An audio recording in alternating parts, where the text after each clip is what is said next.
The Brisbane Lions Board of Directors convened today at a regularly scheduled meeting.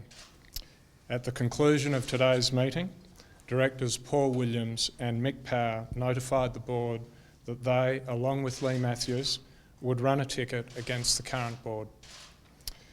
Having heard from Paul Williams and Mick Power following the meeting, the board has resolved that it is in the best interests of the club to continue on its current course in identifying and appointing a new senior coach and to stand on its current record.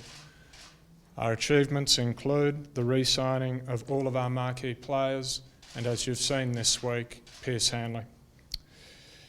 A 20% increase in its football club membership, a record football club sponsorship revenue, announcement only last Thursday of the $60 million Lions new elite training and administration base, which included a $15 million grant from the federal government.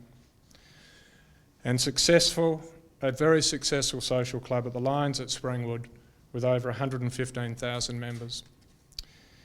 The board of the Brisbane Lions always serves on behalf of its members, and any composition of the board is rightly put before the members every year. The next regular opportunity for this will be at the club's annual general meeting to be held in early December, at which directors Paul Williams and Mick Power are due to seek re-election. Guys, this has come as a surprise, and I'm happy to take questions. Should Mick Power and Paul Williams step down from the board, given that they seemingly have no confidence in you and other members? Look, that is a decision for Paul and Mick, and when they spoke to me and my fellow directors and advised us at the end of the board meeting, I did offer them the opportunity of resigning, and they declined to take that opportunity. I was a little surprised at that, but at the end of the day, it's their decision. What reasons did they give you for the challenge? The main reason, or the sole reason they gave, was that they believe I had botched, I think were their exact words, the recruitment of Paul Roos as senior coach to the club. On reflection, are you happy with how you've handled it?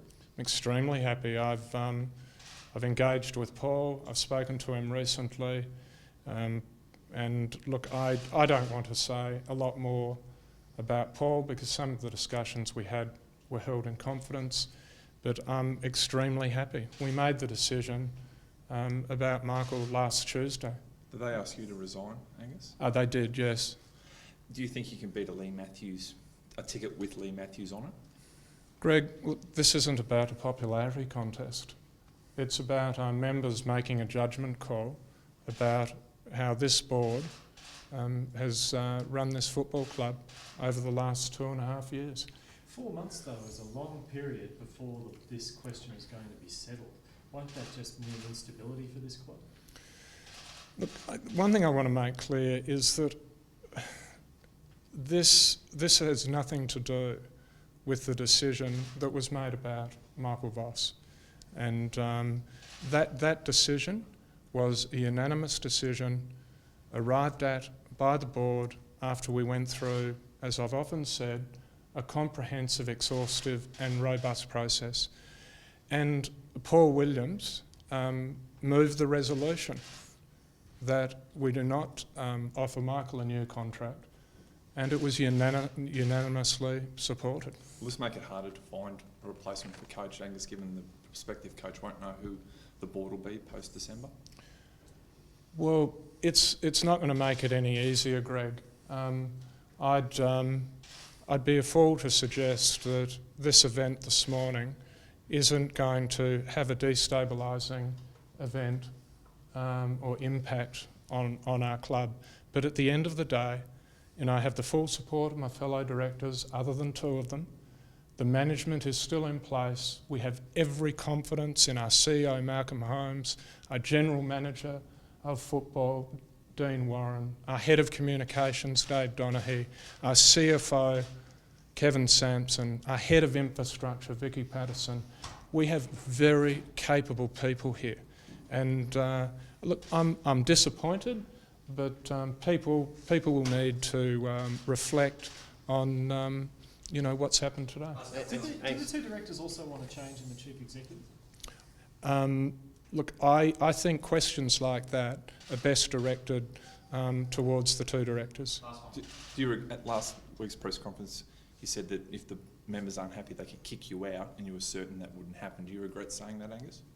No, not at all, because at the end of the day, we're all elected by our members, and we all come before our members at the AGM.